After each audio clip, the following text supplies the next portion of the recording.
ప్రస్తుత రాష్ట్ర ముఖ్యమంత్రి నారా చంద్రబాబు నాయుడు గారు, అలాగే రాష్ట్ర ఐటీ శాఖ విద్యాశాఖ మంత్రి నారా లోకేష్ బాబు గారి ఆధ్వర్యంలో నిర్వహించిన మెగా డిఎస్సిలో అవకతవకలు జరిగాయని చెప్పేసి గత 2 రోజులుగా గొడ్డలి పార్టీకి సంబంధించిన వారు అనవసరమైన ఆందోళన కార్యక్రమం చేపట్టడం సిగ్గుచేటుగా ఉంది. ఎందుకంటే గతంలో వారు మెగా డిఎస్సి జాబ్ క్యాలెండర్ అంటూ యువతి యువకులకు అబద్ధపు మాటలు చెప్పి అధికారులకు వచ్చిన తర్వాత కనీసం జాబ్ క్యాలెండర్ కాదు కదా, కేవలం ఒక జాబ్ కూడా ఇవ్వకుండా వారి కరపత్రమైనటువంటి సాక్షి సంబంధించిన క్యాలెండర్ మాత్రం ప్రతి సంవత్సరం విడుదల చేసుకుంటూ వచ్చారు. మా నాయకులు అలాంటి కార్యక్రమం కాకుండా, అలా చేయకుండా వారు చెప్పిన విధంగా ప్రస్తుతానికి రాష్ట్ర యువ నాయకులు ఐటీ విద్యాశాఖ మంత్రి నారా లోకేష్ బాబు గారు గత యువగలం పాదయాత్రలో యువతి యువకులకు చెప్పినటువంటి వారికి హామీ ఇచ్చిన విధంగానే మెగా డిఎస్సి నిర్వహించి దాదాపుగా 15,600 పోస్టులు భర్తీ చేయడం జరిగింది. ముఖ్యంగా గతంలో అప్పటి నిరుద్యోగ యువతి యువకులు నారా లోకేష్ బాబు దృష్టికి తీసుకొచ్చారు.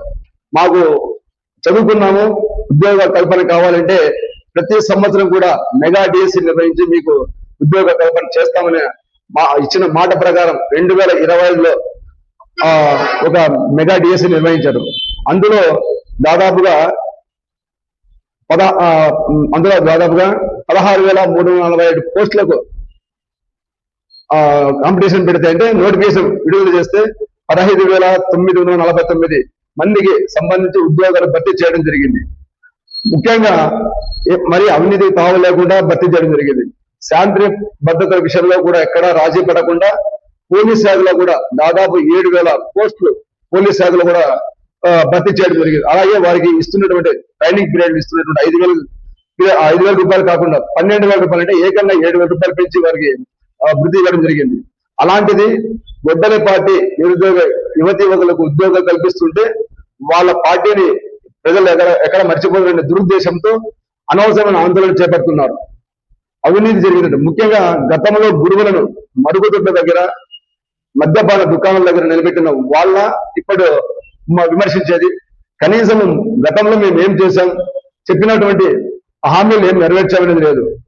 ఇప్పుడు ప్రతి రాష్ట్రం ప్రతి అడుగడుగునా కూడా ప్రాంతీయానికి సంబంధం లేకుండా ప్రతి చోట లక్షల కోట్ల రూపాయల పెట్టుబడులు పెట్టి నిరుద్యోగ యువతను ఉద్యోగ కల్పన చేసే దిశలో మన రాష్ట్ర ముఖ్యమంత్రి నారా చంద్రబాబు నాయుడు గారు, అలాగే లోకేష్ బాబు గారు పయనిస్తుంటే వారికి అది ఓర్చుకోలేక వెనక పడిపోతామని చెప్పి, లేదా పార్టీ ఎక్కడ మనుగడ లేకుండా పోతున్న ఉద్దేశంతో బయట పడాలి కాబట్టి అనవసరమైన అసత్యమైన ఆరోపణలు చేస్తూ ఆందోళన కార్యక్రమం చేపడుతున్నారు.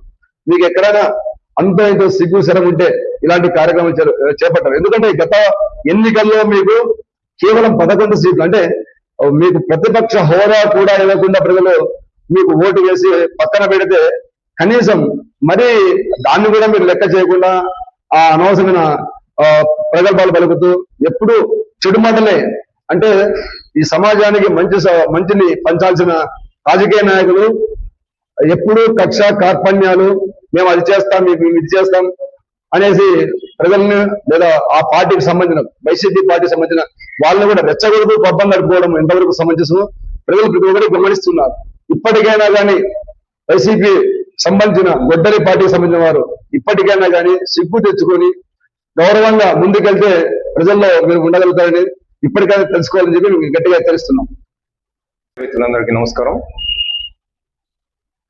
డిఎస్సి గత వైసీపీ ప్రభుత్వం గత 5 ఏళ్లలో ఎక్కడ ఒక డిఎస్సి కూడా నిర్వహించి టీచర్ పోస్టును కూడా భర్తీ చేయలేదు.